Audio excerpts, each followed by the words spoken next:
Welcome to present perfect continuous tense. और इसका structure है सब्जेक्ट प्लस हैज या फिर have plus been plus V1 ing that is present participle plus object and rest of the sentence that is R. तो आगे बढ़ने से पहले हम सबसे पहले देख लेंगे कि इसका यूज कहाँ पर होगा या यूज कैसे किया जाता है। तो बहुत बेसिकली ये बात हमको जान लेना है कि इसका यूज उन बातों को दिखाने के लिए, उन घटनाओं को दिखाने के लिए जो कभी भूतकाल में, पास्ट में चालू हो चुकी है, वर्तमान में चल रही है और आगे भी उसके चलने की संभावना होती है। ऐसी बातों को दिखाने के लिए हम प्रेजेंट परफेक्ट कंटिन्यूस टेंस का प्रयोग करते हैं। यानी हम कह सकते हैं कि this tense is used to refer an action that began sometimes in the recent past and has now continue and will likely to continue in the near future. तो एग्जाम्पल के तौर पर हम ले सकते हैं, जैसे he has been watching television for 2 hours। He has been watching television for last 2 hours। तो इस प्रकार से हम सेंटेंस ले सकते हैं। ठीक उसी प्रकार से इसका प्रयोग और कहाँ पर किया जा सकता है, तो we can use it for recent actions that have clear evidence और रिजल्ट नाउ। तो ऐसी कोई घटना कि जिसका परिणाम अभी हमको तुरंत दिखाई दे रहा है लेकिन वो घटना ऑलरेडी हो चुकी है, तो उन बातों को दिखाने के लिए भी हम इस प्रेजेंट परफेक्ट कंटिन्यूस टेंस का प्रयोग करते हैं। जैसे एग्जांपल के तौर पर हम लेंगे his eyes are red because he has been crying all evening. यानी जो घटना पहले हो चुकी लेकिन उसका नतीजा, उसका रिजल्ट या उसका एविडेंस वो हमें अभी दिखाई दे रहा है। तो ऐसी घटनाओं को दिखाने के लिए भी इसका प्रयोग करते हैं। तीसरी एक महत्वपूर्ण हम बात बोल सकते हैं कि this tense can be used without indicating a starting point. यानी यह घटनाएं कब चालू हुई है, यहाँ पर इसका कहीं भी उल्लेख नहीं आता। हमने कहा कि भूतकाल में चले, लेकिन भूतकाल में कब चालू हुई है इसका कोई रेफरेंस यहाँ पर देने की जरूरत नहीं होती है। तो ऐसे ही कुछ कीवर्ड्स होते हैं जिनकी सहायता से बड़े आसानी से हम जान सकते हैं कि यह प्रेजेंट परफेक्ट कंटिन्यूस टेंस का एग्जाम्पल है। तो वह कीवर्ड्स में जनरली इन सेंटेंसेस में होगा ही, ये जरूरी नहीं, लेकिन जनरली पाया जा सकता है। वो वर्ड्स है that is for and since. तो एग्जाम्पल ले सकते हैं, I have been reading this book for 30 minutes। एक दूसरा एग्जाम्पल हम लेंगे जिसमें सिंस का प्रयोग किया जा रहा है यहाँ पर। फिर कभी दूसरे वीडियो में देखेंगे कि फॉर, सिंस या किसका कहाँ पर प्रयोग होता है, उपयोग होता है। You have been exercising daily since month मार्च।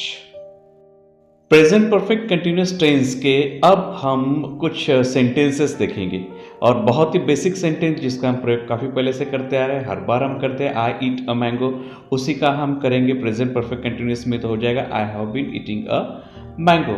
अब I have been eating a mango simply एक पॉजिटिव अफर्मेटिव एक स्टेटमेंट है या सेंटेंस है। अब यहाँ पर हम जो सब्जेक्ट है, जो फिलहाल हम प्रोनाउन के तौर पर और कुछ जगह पर हमने एक प्रॉपर नाउन के तौर पर भी यूज में किया है, तो उस सब्जेक्ट को हम चेंज करेंगे और देखेंगे कि यहाँ पर जो टू हैव का सपोर्टिंग वर्ब लिया है उसके ऊपर कुछ फर्क पड़ता है कि। So I have been eating a mango, हमने उसका प्लूरल फॉर्म कर दिए, तो we have been eating a mango, then you have been eating a mango, she has been eating a mango, he has been eating a mango.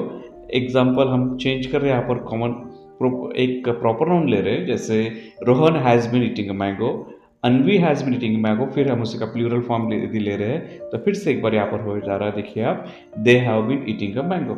अब इन्हीं sentences को हम बड़ी आसानी से हम निगेटिव सेंटेंस में बदल सकते हैं, सिंपली क्योंकि निगेटिव सेंटेंस करने के लिए कोई भी पॉजिटिव स्टेटमेंट को हमको निगेटिव करना है तो सिंपली हमें नॉट का प्रयोग करना है, और वो नॉट हमेशा होता है उसके सपोर्टिंग वर्ब के साथ। सपोर्टिंग वर्ब हमको ऑलरेडी यहाँ पर दिखाई दे रहा है, टू हैव के सपोर्टिंग वर्ब्स यहाँ पर है, तो हर एक जगह पर जहाँ हैव या हैज़ है उसके साथ नॉट जुड़ जाएगा और सेंटेंस इस प्रकार से बनेगा। आप देखिए, I have not been eating a mango, we have not been eating a mango, you have not been eating a mango, he has not been eating a mango, she has not been eating a mango, Rohan has not been eating a mango, then Anvi has not been eating a mango, and they have not been eating a mango.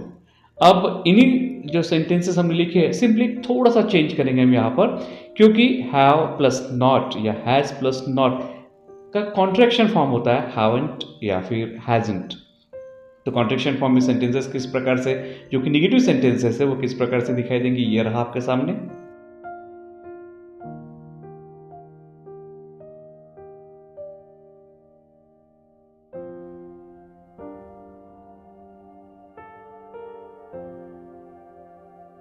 अब हम बात करेंगे interrogative sentences की। तो वही जो हमने positive statement लिया था, पॉजिटिव सेंटेंस हमने जो लिए थे, उसी को हम इंट्रोगेटिव सेंटेंस में कन्वर्ट करेंगे।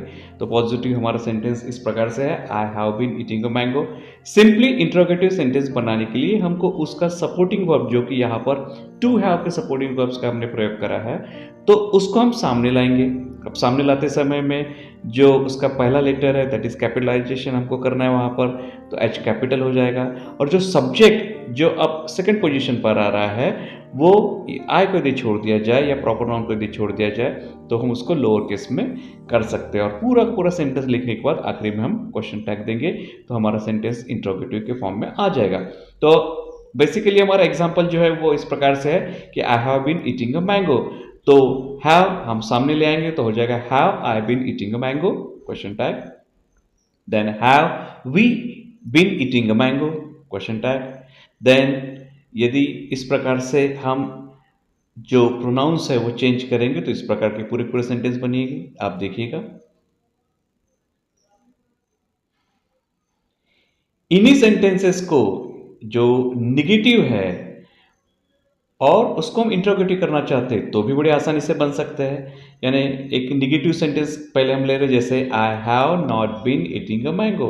तो यहाँ पर आपको इंट्रोगेटिव यदि करना है इसका, तो सिंपली इंट्रोगेटिव करते समय में जैसे ऊपर या इसके पहले हमने जो देखा है कि आपको सपोर्टिंग वर्ब सामने ले आना, तो यहाँ पर भी आप सपोर्टिंग वर्ब सामने लाइए। निगेटिव या निगेशन दिखाने वाला जो भी वर्ड है वो जहाँ है वहीं पे रहेगा। तो यहाँ पर सेंटेंस किस प्रकार से बनेगा, आप देखिए, have I not been eating a mango. देखिए आप पूरे पूरे सेंटेंस इस प्रकार से बने जा रहे हैं। हाँ, एक बात है इसमें कि यदि हमने पूरा का पूरा हैव या हैज के साथ नॉट का जो हमने प्रयोग किया है, वो यदि पूरा पूरा हम सामने ले आते हैं, तो भी ये सेंटेंसेस चल सकते हैं। यानी जैसे एग्जांपल हमने यहाँ पर लिया है कि have I not been eating a mango. यदि आप इसके जगह यदि कहते हैं कि haven't I been eating a mango, तो भी चल सकता है। अब ये सेंटेंस पूरे पूरे आपके आंखों के सामने आया है, आप इसको आप देख लीजिएगा। चलो अब आखिरी में हम बात करेंगे कि आपको इसमें से जो भी हिस्सा आपके सामने आज प्रस्तुत किया गया, उसमें का कितना आपने ग्रास्प किया है, कितना आपने उसको ले लिया है। तो टेस्ट योरसेल्फ के लिए कुछ एग्जांपल हम यहाँ पे रख रहे हैं, आप उसको सॉल्व करने की कोशिश करिएगा।